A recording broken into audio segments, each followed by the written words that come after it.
Chapter 26. The centipede, who had begun dancing wildly around the deck during this song, had suddenly gone too close to the downward curving edge of the beach, and for 3 awful seconds he had stood teetering on the brink, swinging his legs frantically in circles in an effort to stop himself falling over backward into space.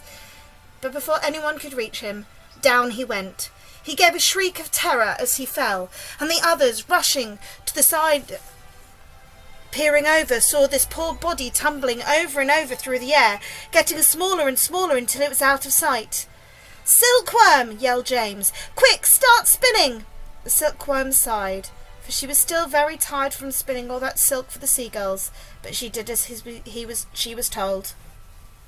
"I'll go down after him," cried James, grabbing the silk string as it started coming out of the silkworm, and tying the end of it around his waist. "The rest of you hold on to Silkworm, so I don't pull her over with me, and later on, if you feel 3 tugs on the string, start hauling me up again." He jumped, and he went tumbling down after the centipede, down, down, down towards the sea below, and you can imagine how quickly the silkworm had to spin to keep up the speed of his fall.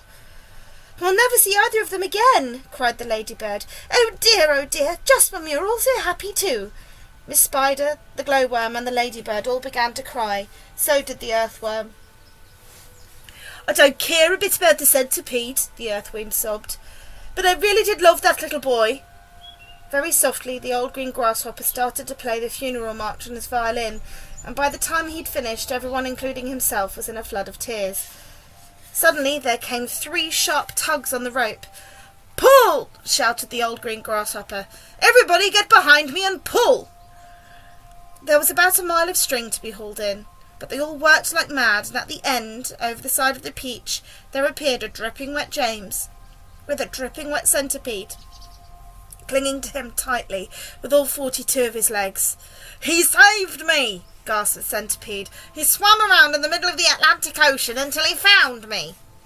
"Oh, my dear boy," the old green grasshopper said, patting James on the back, "I do congratulate you." "My boots!" cried the centipede. "Just look at my precious boots. They're ruined by the water." "Oh, be quiet," the earthworm said. "You're lucky to be alive." "And are we still going up and up?" asked James. "We certainly are," answered the old green grasshopper, "and it's beginning to get dark." "I know, it'll soon be night." "Well, why don't we go down and keep warm until tomorrow morning?" Miss Spider suggested. "No," the old green grasshopper said. "I think that would be very unwise. It would be safer if we all stay up here through the night and keep watch. Then if anything happens, we shall anyway be ready for it."